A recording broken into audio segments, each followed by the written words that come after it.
Welcome to Worse Than the Borg, the Star Trek podcast for everyone.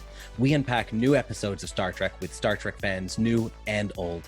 And each week we raise funds for causes near and dear to us in the name of solidarity, reconciliation, and justice. I'm Captain Shane Holland. I am here, as always, with my number one, Ron Sly. Hello, Ron. Hello. And, of course, our chief engineer, Robbie Joshi. What's up, Robbie? Oh, nothing much. Just keeping steady on right here. Perfect. And, of course, we are all here to talk about this week's episode of Star Trek Discovery. I am so excited to welcome aboard this week's very special guest, our ambassador, CJ Ward. Hi, CJ. Hello. How are you? Yay! I'm doing well. Happy to be here.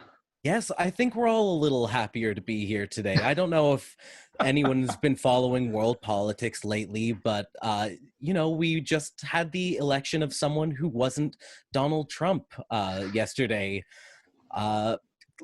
We can't not talk about it, but first we're going to start off, as we always do.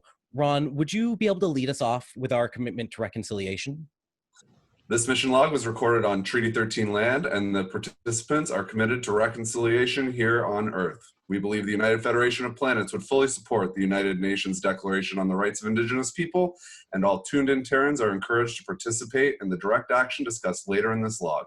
CJ, would you like to do an acknowledgement for where you are recording? Yeah, here in Denver, we would like to honor and acknowledge that the land on which we reside is the traditional territory of the Ute, Cheyenne, and Arapaho peoples. We also recognize the 48 contemporary tribal nations that are historically tied to the lands that make up the state of Colorado. Wonderful. Thank you so much. Back to you, Shane. We'll discuss the direct action. Thank you. Well, let's start off by talking about this election. I was saying before we started recording that I'm still kind of in a weird place about it all. I think what I'm actually feeling is mourning for the last 4 years of our collective trauma. I'm a mixed black, gay, polyamorous person. Everything that has happened every day for the last 4 years in the United States has been a reminder that that even with my privileges, I still am a second-class person to a lot of people, to nearly 50% of the United States of America. And for that it's not that it's finally over. It just feels like there is a momentum of moving on and being better. And as someone who loves Star Trek, one of the things I love about Star Trek is that it embodies hope for a better tomorrow, hope that we can do things better than we're doing now. And yesterday was definitely a reminder that, there still could be a brighter future. How are you all feeling? For listeners who are jumping in at a future date, if it wasn't immediately clear, we're recording this one day after Donald Trump has been officially beaten in an election. And so we are recording this in the context of just getting this news and having likely spent some time celebrating. So if you're listening to the future, we hope that it is brighter than the way the last 4 years have been. But I'd say, and if I could segue into my chime in on this, it's just emotions have been riding high, and it's both a mix of joy, but also doubt, just because there's so much of a temptation for people to fall into complacency now that, the Democrats are in power in theory, but there's still a lot of doubt, and those things can coexist. And so there's a lot of optimism and a lot of excitement, but also a lot of resolve in at least communities I'm working within. Not to let this allow us to fall asleep, and it affects us here in Canada as well. And we're dealing with similar figures as well. So I'll leave it at that. But just to say, it's a mix. Well, and we are privileged to have an American in the room Yes. with us today. So I don't know, maybe you want to share how it's like on the ground there. It is an immense relief. These last 4 years have been incredibly difficult here, and so we know that this isn't the end of everything, but it's it's refreshing that the harm that's been happening to our country, especially to marginalized groups within our country, that it's going to slow down, possibly stop, and we can make some progress forward. We're not going to have that obstacle constantly harming us, to use that word again. And the fact that there's now hope of getting things done is incredible. Yeah, and it is one of those things that my wife and I were talking about it last night. Our job as citizens hasn't really changed. We still need to be contacting our representatives and holding them accountable. We just have a little more hope that they might listen now. Oh, so right. Thank you, CJ. Ronnie, do you have anything you want to add to bring us all back together? I mean, let's pull it right back down to Star Trek. Like, this episode is about dealing collectively with collective trauma. And the last 4 years have been very difficult for a lot of people, and some more than others. And, I think it's the so wild that the writers are basically, writing a pandemic survival guide, and they filmed it before the pandemic even happened. So, I think it's a great day to be talking about this particular piece of artwork. Agreed, 100%. Can I ask CJ? CJ, is there anything that you're looking forward to in the next couple months that you feel? I mean, you've cited some things will change. There'll be less resistance. Could you tell us more about what the next few months will look like for you, or what you see unfolding in the next few months? Because I think that's something that I think a lot of people are curious for, and we don't. Many people don't have the privilege of knowing the American system as well as Americans do. Do you have anything to offer? The next few months are actually going to be kind of interesting because, the election was called and decided yesterday, but Joe Biden won't become the president until late January. So it's going to be watching what he's doing to prepare, watching what kind of transitions happen, and what kind of resistance we see from the outgoing administration, because to my knowledge, I haven't checked the news in the last couple hours, but I doubt Donald Trump has conceded. It doesn't seem to be in his nature. No, not yet. And so I think it's going to be a rocky transition. I think I'll be interested to see how tensions on the ground go between, like, just yesterday we had people out celebrating and we had people out protesting, and that's been going on a lot this year, and not always peacefully, especially when bad faith groups get involved. And so, we're optimistic, but we still need to be cautious, and we still need to be planning for how we're going to work ahead once the current batch of elected officials is sworn in. Well said. Well said. Well said. Well, I mean, this is a Star Trek podcast, believe it or not, folks. And I think now is the perfect time to ask you, CJ, what is your relationship with Star Trek? I call myself a casual lifelong fan. I grew up watching Next Generation and Deep Space Nine. My dad was a fan of the original series, and so got me into watching Next Generation when that came on. And it was a fun weekly ritual. We'd sit down and watch that and joke about it. I've seen most of the movies. I kind of fell off the series about halfway through Voyager. Never saw any of Enterprise, but Star Trek Picard actually got me to sign up for CBS All Access. They did it to you too. Yeah, I was like, as a fan of both the character and of Patrick Stewart, it was just like, you know what? It's worth throwing them a couple dollars a month at a streaming service to be able to watch that. And then I caught up on Discovery and watched Lower Decks as it came out, and so I'm back into Star Trek being a weekly ritual for me. Oh, that's wonderful. That's great to hear. It's That pretty much watching always been profile- a weekly ritual in this household.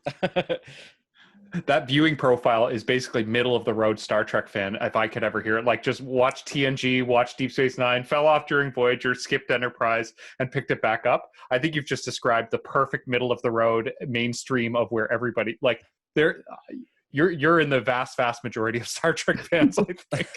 Absolutely. I think so, yeah. So today should be feel like talking to an old friend. Yes.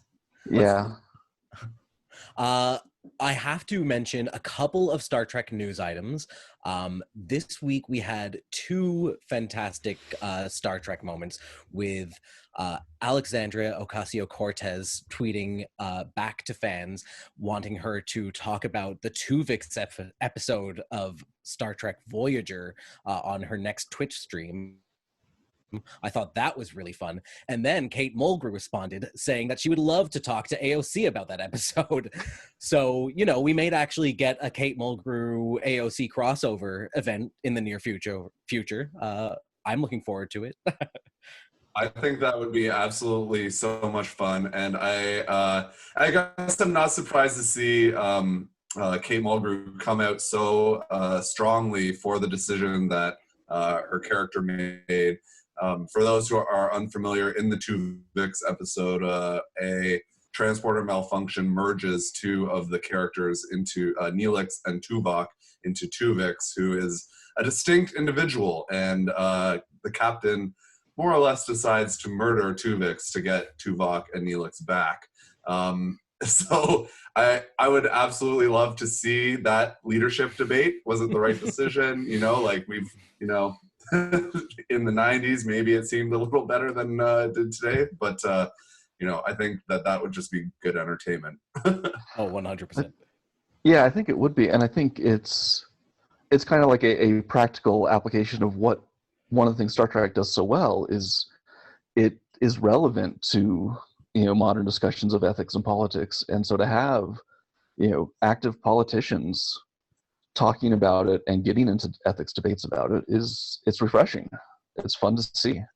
Oh yeah, I love to see it. That also reminds me that we should all collectively thank Stacey Abrams, a huge mega Trekkie nerd, for turning out the vote in Georgia this past month.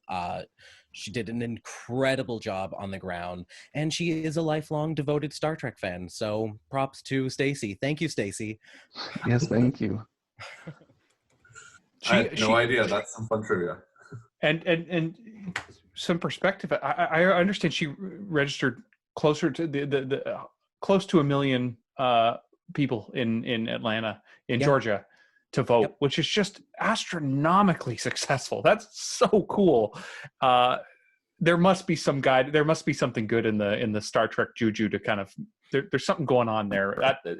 The well of optimism that it takes to register that many people to vote. It has to come from some source material. Yeah, I agree right there. That's so beautiful. We love to see it. We do. After our episode discussion, be sure to play along with our Trek trivia and help support this week's direct action. Let's take a very quick break, and then we will be right back, and we'll talk about this episode of Star Trek Discovery.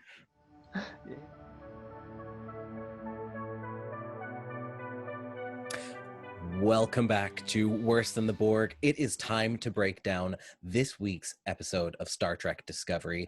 That's Season 3, Episode 4, Forget Me Not. Robbie, would you tell us what happened in this episode? Certainly. And once again, there are spoilers ahead. Don't listen to the rest of the episode if you haven't watched the show. Actually, you can listen, but don't complain. So for this episode, Adira cannot remember how she came to be the host of the Tal symbiont and cannot access the memories of the previous host, such as Senna. Burnham takes her to the Trill homeworld in the hopes that the Trill can help her unlock her memories. The Trill are also no longer part of the Federation, but welcome Discovery due to their need for new symbiont hosts. However, the Trill refuse to believe that a non-Trill could be a symbiont, and Adira is turned away.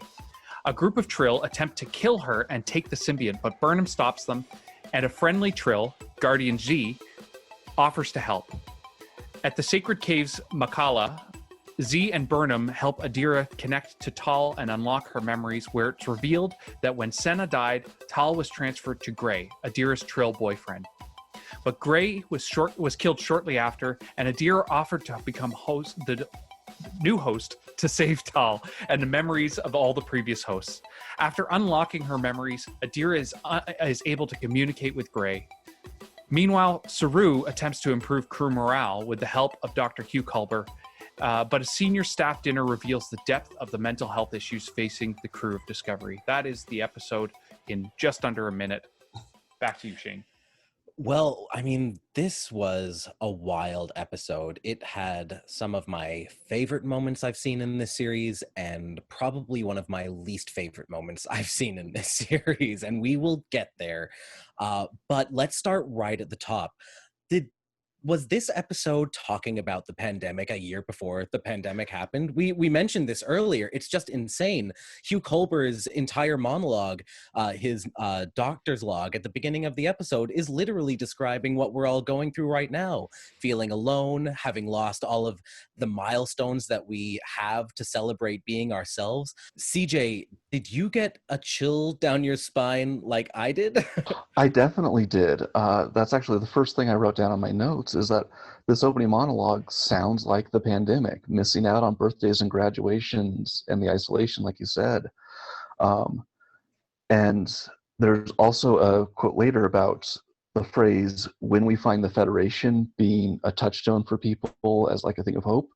I've heard so many people talk about when this is over, what we're going to do. And it's kind of this thing we're holding on to, but there's this unknown of when that's going to come.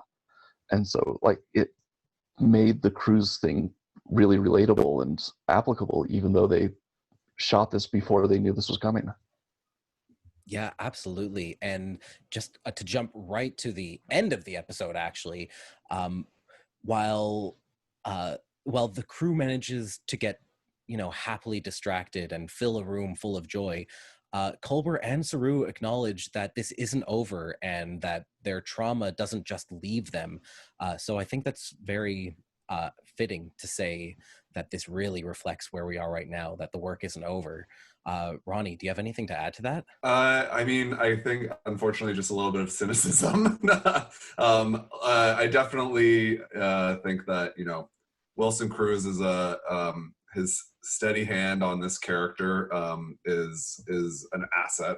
But I also, he's talking about how he's been through this before, referring to getting lost in the mycelial network and getting buried by the writers in season 1, which is an unfortunate allusion to what is about to happen when we are introduced to the first, I guess, binary trans character who dies in the first scene that they appear in, quite brutally. And so what they did to Stamets and Culber, they did to Adira and Gray Tal right away. You know what? I was going to wait to talk about this, but I feel like we have to talk about it right now. Like, this was that was probably my least favorite moment in this entire series so far, because we saw it happen already to Stamets and Culber, like you mentioned, in season 1. And then and that in itself was a momentous thing. The first time we had two male characters in a sexual healthy relationship appearing on the show and saying it out loud, and then for them to knowingly introduce us to a non-binary character and a trans character and kill the trans character in their very first episode was such a slap in the face for what that storyline deserves. I don't know. I can't even really speak to this but more, because this isn't my lived experience, but I just felt so angry for trans people and at the writers. But please, I mean, CJ, I'd love to hear your take on what happened in this episode. I felt very similarly. I was disappointed that that's the direction they went with it, introducing this trans character and killing him off right away. Obviously, based on the last scene, he's going to still be part of the show, and I'm not going to complain about more Ian Alexander. I've liked him in other projects. Yes. But when I read the news that there was going to be a trans character on the season, I was hopeful that that meant there was going to be a trans character on the season and not someone that only one person sees and interacts with. You know, someone that, like they said, I'm not sure if he's supposed to be a memory or a ghost or what's going on there. I'm sure it will be explained in the future. But right now, I'm not as optimistic as I was at the start of the episode for what this is going to mean.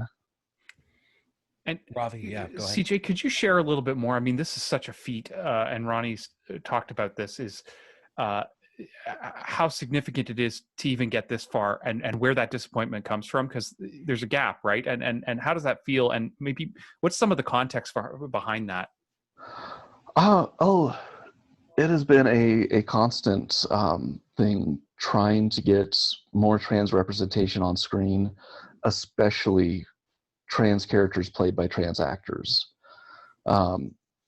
And, you know, we're seeing progress in that. You know, having Ian Alexander playing this character is excellent. But there's also a trope of when we're on screen, we're either the joke or the tragedy. And so having someone come on and die right away, it's unfortunate. It speaks to a lack of imagination, I think, for what could be done with the character, because it's something we've seen over and over again, and it feels like it's cutting off possibilities before they're even explored. I absolutely, and I think the Star Trek nerd in me really likes how they're playing with the. Do you want to introduce us to the cat? Sorry, Yes, I mean, this cat is Oh the my star God. of the show. Yeah, this is Tab. He is our fourth cat. Just adopted him a couple weeks ago, so we're in this place where he's separate from the other cats while they get used to each other's smells. That also means that this is the quietest room in the house and the best to record in. Those who are listening in on audio only on podcast should jump on our YouTube channel to check out some of the beautiful cats in our episodes. The people we adopted from him are friends of my wife. He already had the name Tab, which is a shame because to me he looks a lot like Spot from Next Generation. Spot. He does look like Spot. Oh my gosh. And Discovery gave us Grudge as well, which yeah. I love Grudge, and I can't wait for Grudge to come back. Anyway, to loop back to the good segue, Ron. The Star Trek nerd in me is really satisfied. Like in the real world, the Trill society has been sort of read as a trans allegory. And they're doing, I think, a pretty good job, despite killing Ian Alexander's character immediately, in like splicing the line between what is trans and what is Trill. And they haven't got there yet. But based on interviews from Ian Alexander and Blue DeBarrio, who plays Adira Atal, their trans identities are separate from the Trill. It's just now we are also telling the Trill story with characters who are also trans. And I think I mentioned this last week on the podcast. There was a great interview with Blue Del Barrio where they talked about how the showrunners gave Ian Alexander and them a wide berth of what to do. And I did, they felt safe. They had a lot of control. And I noticed that the runtime of this episode is quite long, and some part of me wants to attribute that to the scenes between Adira and Gray Tall. They kind of had like a little kind of queer art student vibe, a little rough around the edges, but really genuine. And I think that a different showrunner would have created that environment, let that happen, and then put that on the cutting room floor. I thought it was sweet to get their dorky relationship coming through. That's one part that I did like. CJ? CJ, go ahead. I just wanted to comment on that. I haven't read as much interviews and backstory, but the idea that Ian Alexander Blue DeBarrio had input on this is kind of the one thing soothing me about the bury your trans trope is that this isn't something the writers simply did to them. It's something that they worked with them on and consulted, and so I am hoping it goes to a good place. I hope it doesn't take as long as it did for the other queer romance to be reunited on this show. But I also like Ian Alexander is someone who doesn't seem like he's afraid of taking those risks. The other Netflix show that I am forgetting the name of, and I apologize, but he was on a sci-fi show that involved interdimensional travel, and the showrunners apparently came to him and said, "Hey, we want to do a version of you that never transitioned. Are you comfortable with that?" Because that's asking a lot of a trans person to say, "Hey, can we dress you up as the gender you lived in and worked so hard to get away from?" And he was willing to do it, and he seems very clear-eyed about the difference between art and self, and is willing to do these things to tell a story as long as he's involved in the decision making, which I respect. What was the name of the show, Ronnie? You remembered it? I believe it was the OA. Right. That's it. Yes. And I just my touch with greatness is I was having a coffee one day at Glad Day Bookshop, which is the queer bookshop in Toronto, CJ, and I had to keep it together because Ian Alexander, who was probably filming last winter in the city, came in with a bunch of friends, and I just kind of had to sit in the corner being like, ah! Ian Alexander, if you're listening, we would love to have you as a guest. Please tweet us. Yes. I ignored you once before. Please come on my podcast. That was out of respect. Yeah. Now, I was critical of the storyline, but we must say, how awesome were Ian Alexander and Blue Del Barrio in this episode. They did, and we've already talked about it, they obviously had so much agency over their roles here, and it really played through. Before all of that happened, I wrote, this is actually the representation we were hoping for on Trek. This is what it feels like to be seen. This is what it feels like to have three-dimensional characters in this strange new world. Ravi, did you feel the same way as I did?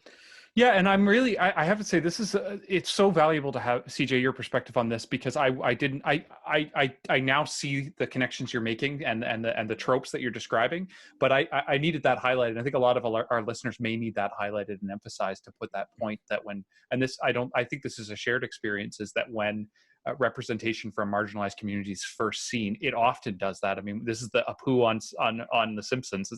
It was great to have a main character who was brown, but my God, he's a convenience store clerk. Like, what the hell? So I think that's really enlightening to hear that exposed and highlighted a little bit, because it wasn't my first blush. In fact, the Adira side of this to me was, I was seeing more of, oh my goodness, here is a non-binary actor who's getting a lot of depth and character, and I was really encouraged by that. I was really encouraged by that, but that's precisely why it's valuable to hear your perspective on this, because it didn't immediately occur, and that's often the way it happens. So the flip side for me is I watched the unfolding of Adira in episode 2 just blossom into this rich character. I mean, all of the feels, all of the complexities were there. The wit, the banter was all there. The relationship to Burnham is emerging and sweet. So I felt really positive on that, and really excited to see that, putting aside the representation of identities there, just having objectively really great characters that are really well developed, like, put everything else aside, and that's still so warm and inviting, and better than previous Treks. That was this is just qualitatively, objectively better than most of the Trek I've seen, because these characters, in addition to the representation, are just so well written and so rich and so nourishing to watch and to follow along. So I really took a lot from this episode in that way. Ronnie, I want to just echo. I think Blue Del Barrio did a wonderful job. The character is better than previous Trek, and we've got Wesley Crusher, who I think it's going to be easy to like. Yes. And Phil, we love you. You did a great job. Obviously, very happy. But Adira Tall is going to be a smarmy little know-it-all, probably. And Blue Alvaro is bringing such charm to the character. And, you know, it's when you have new actors, you don't know really how it's going to work out. And, you know, like that scene between with Gray and Adira, when they're just kind of like being nerdy dorks, they're like, oh no, is this just going to go down like an art school path? But, you know, the professionalism is there. They are, they're great in their roles, and it fits so nicely into, you know, the Star Trek of old, which I guess maybe is a good transition topic, because this was an episode of The Next Generation. Oh, absolutely. Oh, yes. Quick interjection, Will Wheaton, if you'd like to be a guest on the show, please tweet us. Our DMs are open. Yeah, this really was a great old Trek episode. From there was an A and a B plot. The A plot was on the planet's surface, and the B was, you know, dealing with the crew's post-traumatic stress. And I really want to take a moment and talk about that, how we're finally dealing with what the crew is dealing with. We finally see Detmer like reveal what she's going through. We see Hugh Culber being an amazing therapist to literally everyone on board the ship. Let's talk about it. CJ, what did you think about all of this PTSD that we're suffering? I was really happy with how they handled it. Both, you know, addressing it. I was 3 episodes in for the crew, because that first episode was all Michael Burnham. But that they're not saying, hey, we're in the future, let's just go on like normal. You know, they're taking the time to say, this is affecting all of these people in this incredible way that they don't have context for. And that there was this running theme that they were building to of people having to be able to rely on each other's, you know, knowing when to ask for help and not just tough it out, taking a break from the trauma to have some enjoyment and relax a little.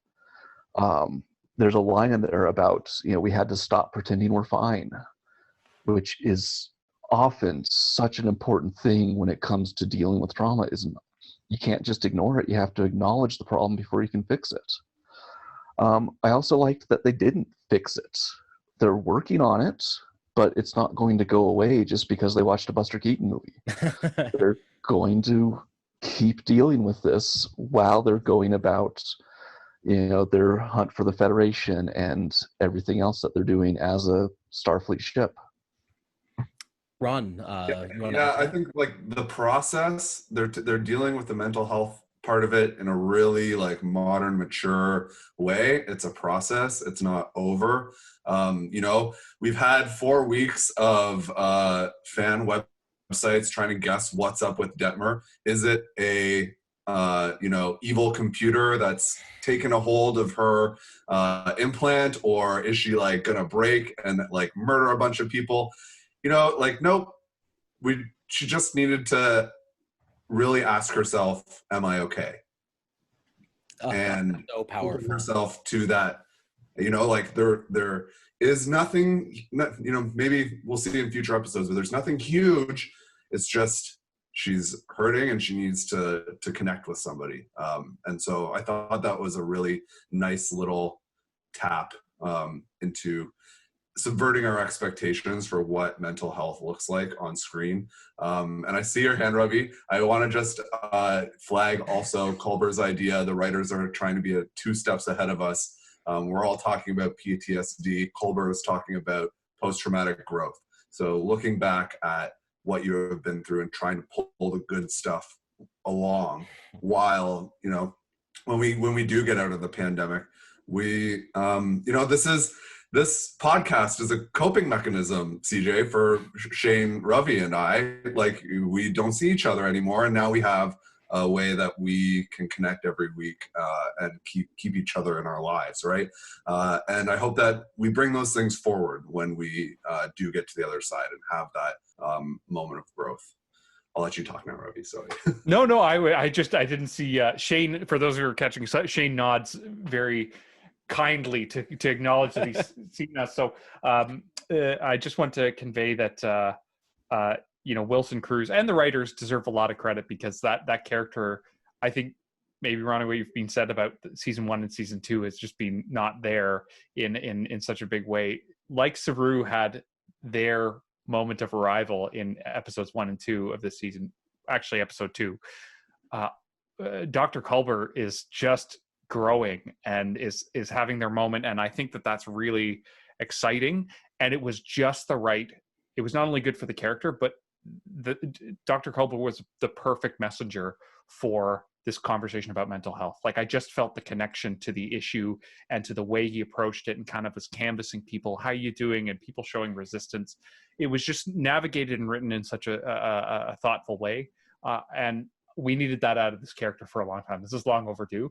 And the relationships, Wilson Cruz just evokes this warmth that was really cool to see just come out of the actors and the performances. So I had my teary moments there and in a few places, but Wilson Cruz, that was a really good, really well performed, I think, and it really conveyed the spirit of what the script was trying to convey.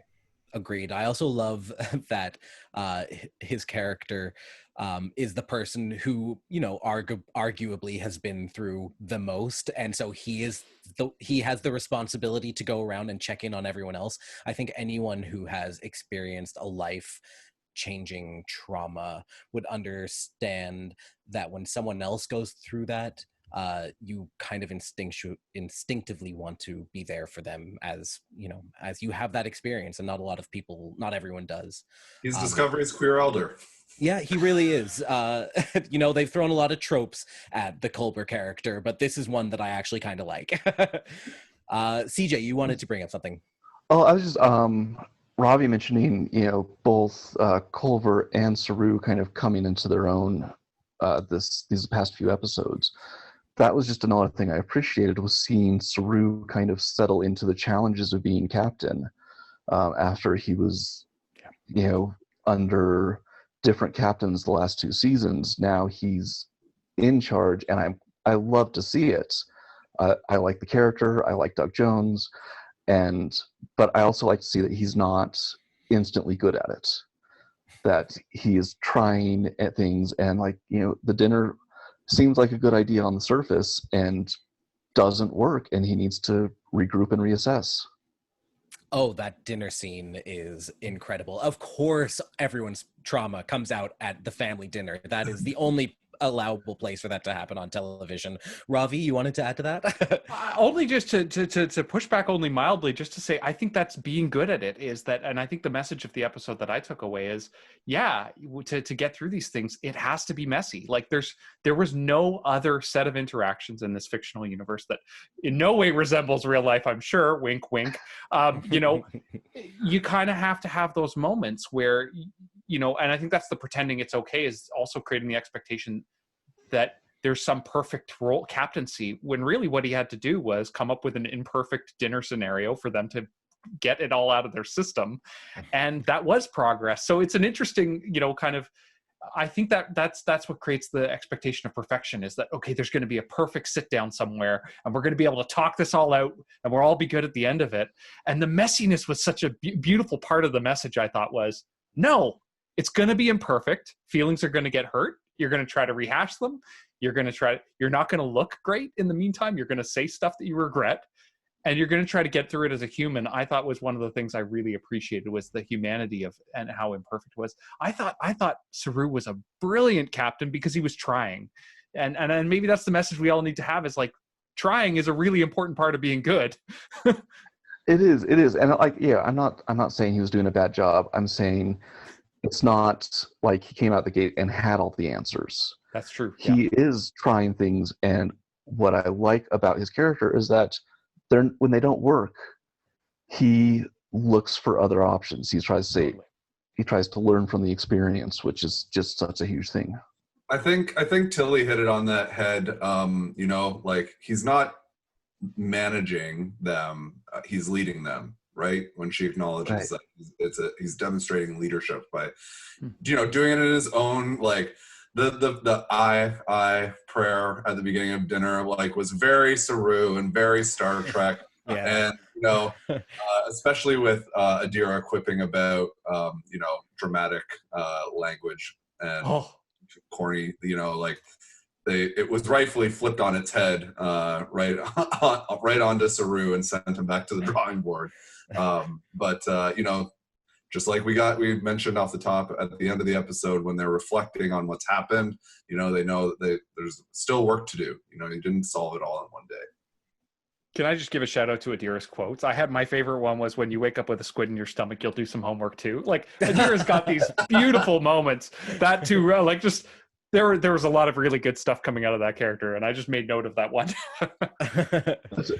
I made a note. Adira reminds me of a Joss Whedon character when they're really good. Yes. Right. It's got that snarkiness, that humanity, balancing each other out so that it's entertaining without being off-putting. The last thing I kind of want to touch on is the computer.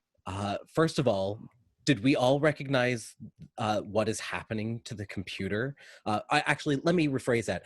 Has everyone here watched the short Trek episode Calypso?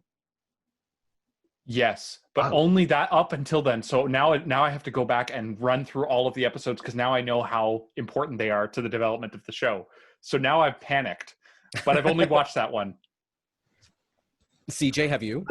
I watched it. I did not think of it in the moment, other than the Buster Keaton thing reminding me of the ship computer, like in old movies. And Ron, you told me that you watched this episode recently as well. Right. So it was not conceived with in the Star Trek writers' room, but appears to set Discovery some years into the future as a sentient ship that's alone by itself. And there's a war going on in that society with the Vidrash, which is mentioned in episode 2. And the Vidrash is a, kind of pidgin language for Federation. And so it kind of leads us to wonder, why is the Discovery abandoned in the future? Why is the Federation waging a war that it doesn't maybe want to be a part of? And, what actual connection does it have to what's going on now? Is it just like fun trivia that would be, because we were nerdy enough to watch the short treks, or is it actually instrumental into where the story's going? I'm really curious to see. CJ? Yeah, I'm also curious. It threw me because I don't remember there being anything about the AI that took over that infected the ship indicating it would do anything like this. It seems kind of out of left field, honestly, and I'm interested to see how they reconcile that going forward. I also love that it's keeping with the Star Trek tradition of everyone in the future is obsessed with 20th century media. Because that's That was very Star Trek. Yes, apparently culture has not improved past 1950. Well, I'm waiting for them to watch an original Star Trek episode in a Star Trek episode. That would be so cool. Oh, yeah. Has anyone else It'll noticed? just be the trouble with tribbles again. Well, has anyone else noticed the similarities to, like, the little plugs that kind of remind you of Red Dwarf? Has everyone watched an episode of Red Dwarf here or there? here and there. Long story short, really, really like low budget British sitcom, but they feature, it centers around a generational ship that's lost for millions of years. And there's only 2 survivors. And so the Calypso episode reminded me of that. But they also have these things called scutters, which are maintenance robots. And that's the other thing I want to plug is how frequently are they dropping hints that those things are going to be plot critical?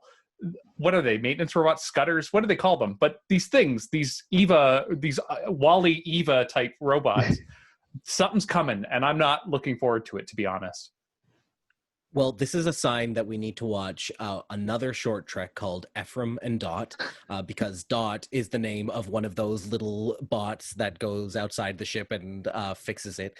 And also, something that was teased in the actual opening credit sequence finally paid off in that we see a medical bot, the thing that saves the Trill symbiont, the Tal symbiont, is an autonomous bot that can perform surgery, apparently, and that can also be seen in the opening credits since the first episode of season 3. So that's pretty nifty that paid off. I mean, we have talked for a good long time about this episode. I think it's time we take a break and we can come back and commit to reconciliation and talk a little bit more about Star Trek.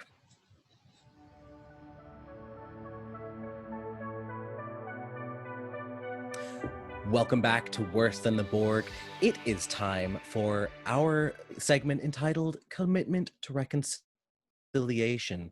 Now, every week we direct our listeners to take part in a direct action, and we also offer a little piece of trivia that if you answer correctly, we will make a donation to our organization that we've chosen to support in your name. So last week's question was, who commanded the USS Titan? And the answer was, of course, Captain William T. Riker. We finally saw the Titan in the second to last episode of Lower Decks earlier this year. Once again, we did not have a winner, though, so I will be making a donation in my name once again, this time to the Native Women's Association of Canada.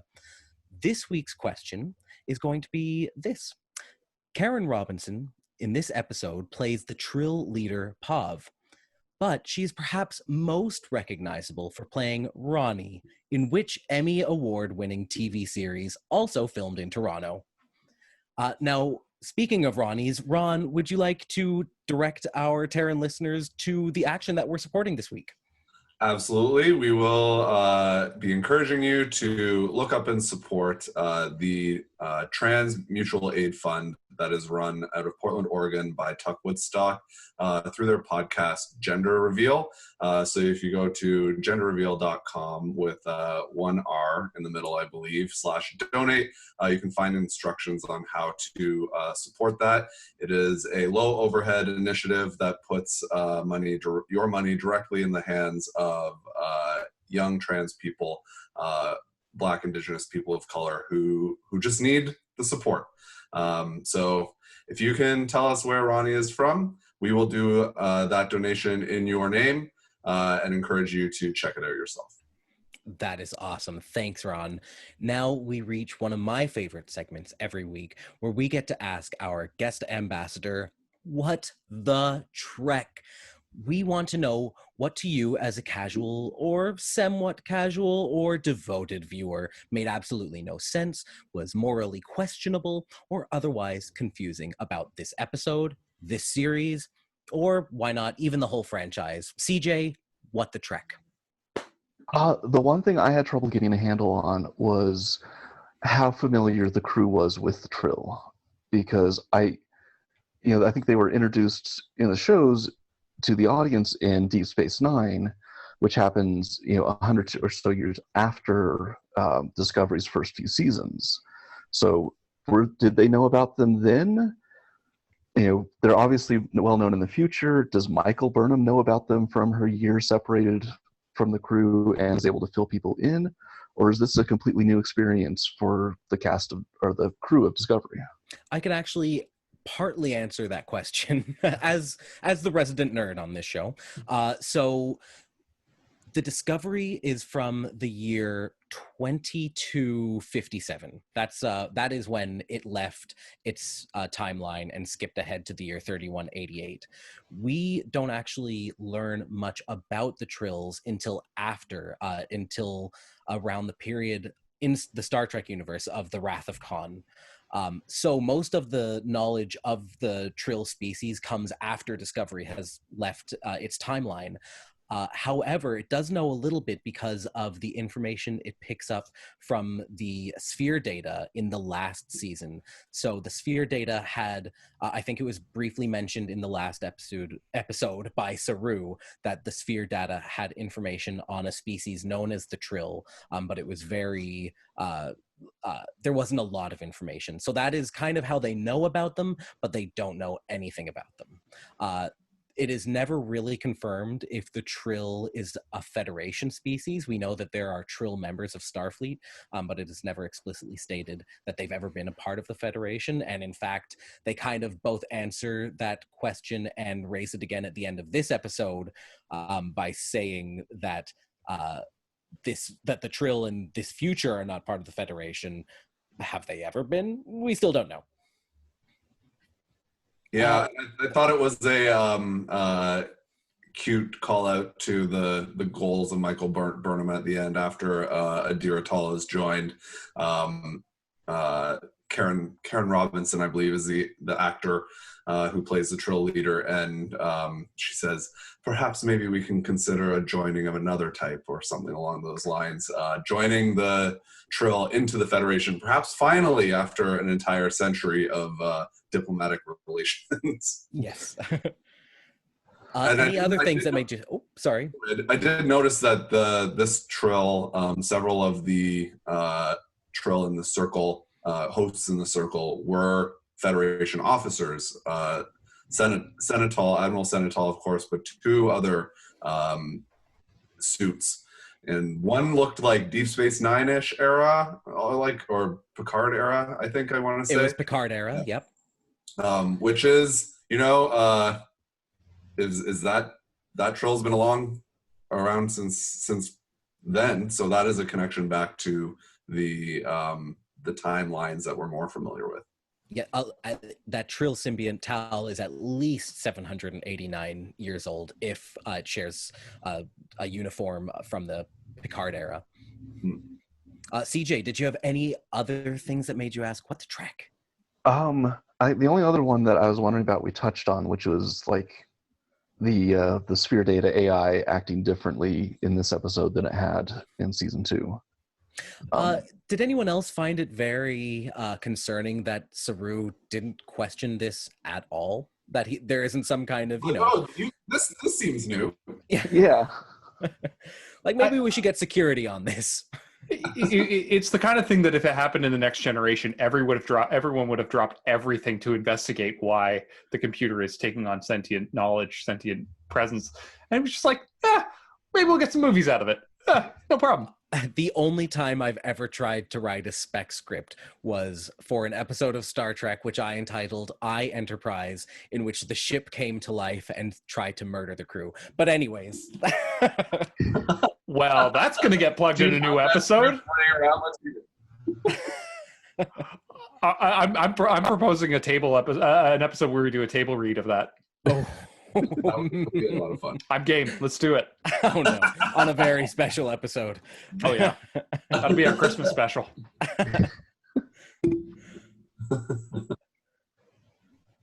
All right. Well, I have to ask: have we missed anything? We've talked about a lot, but I feel like we didn't. I feel like we've only scratched the surface, really. So let's go from the top down. Ravi, do you have anything that we missed? I just have a serious gripe, and I want to wrap the knuckles of all the writers who missed this. But there's a quote in it where it says, where the Trill say, "Our civilization is on the brink of collapse." And if you look at everything there, it's picturesque and beautiful. And they do this across the board. It's somehow we're supposed to believe that this freaking civilization is on the brink of collapse and that everything's falling apart and, that we're in imminent danger. And it is this gorgeous vacation spot where everything is going fine. Like, try to make those connections. And they did it at some point in Star Wars, in the Phantom Menaces.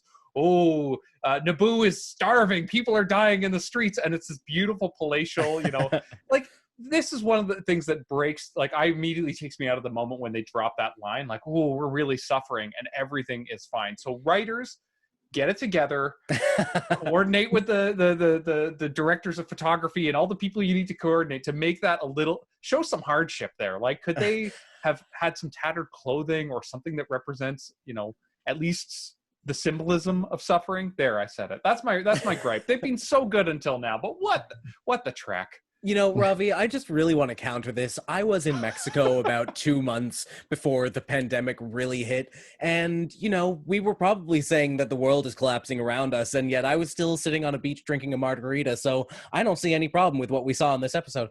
Okay, they'll allow you, as long as the next Rigel vacation spot they visit, I want them to also say it about that. They have to say that Rigel is like, oh yeah.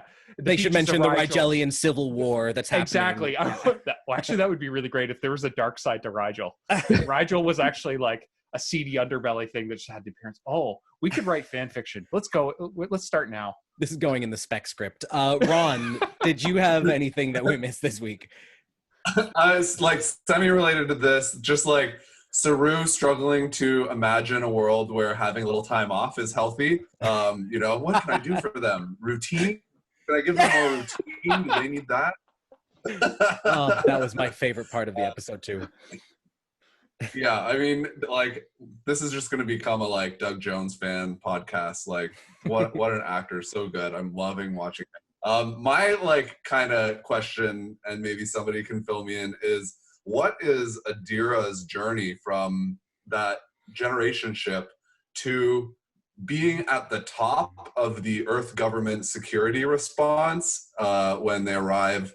Adira doesn't have any memories. Like, they can demonstrate that they're very talented, sure, but I don't know. I think this character's 16 years old, and they're showing up on the first Federation ship.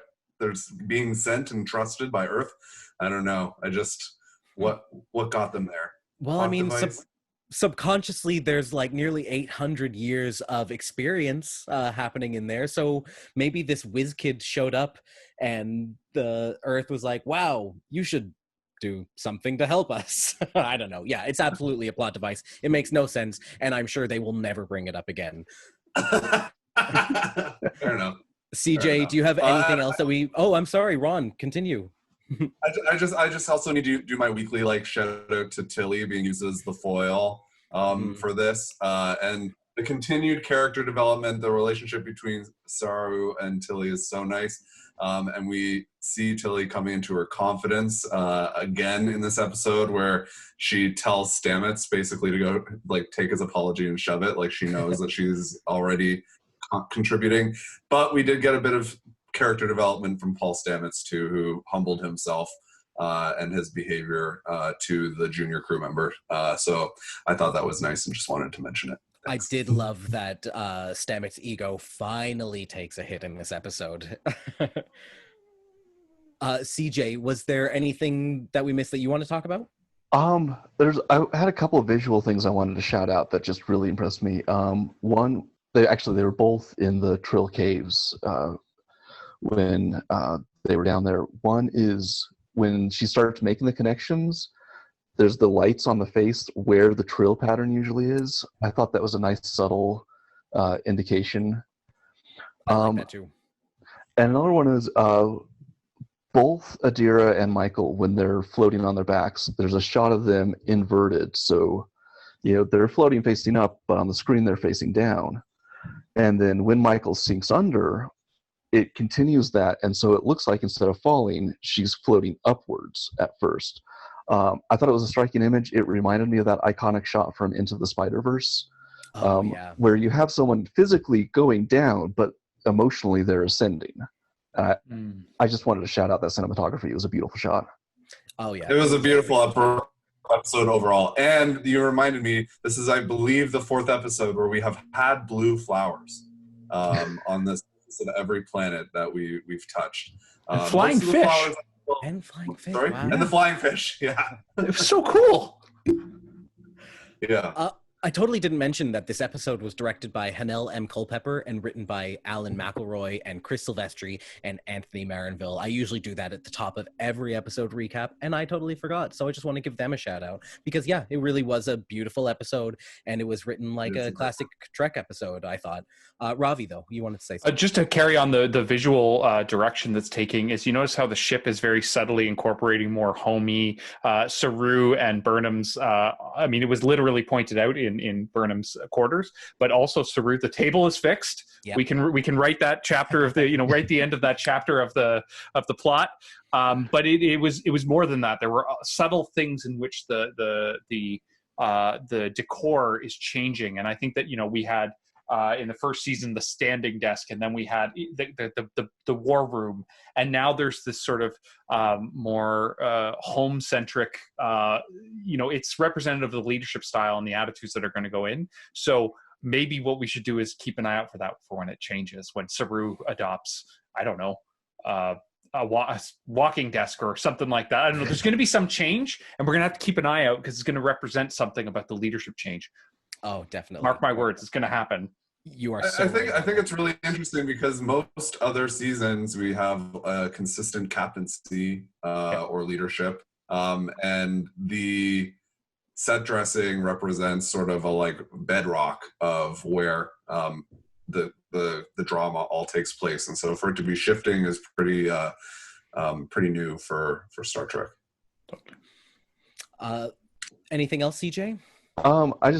One last thing, like literal ending note. I'm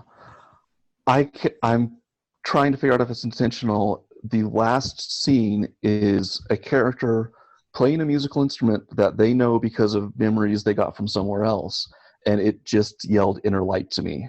The TNG episode with Picard.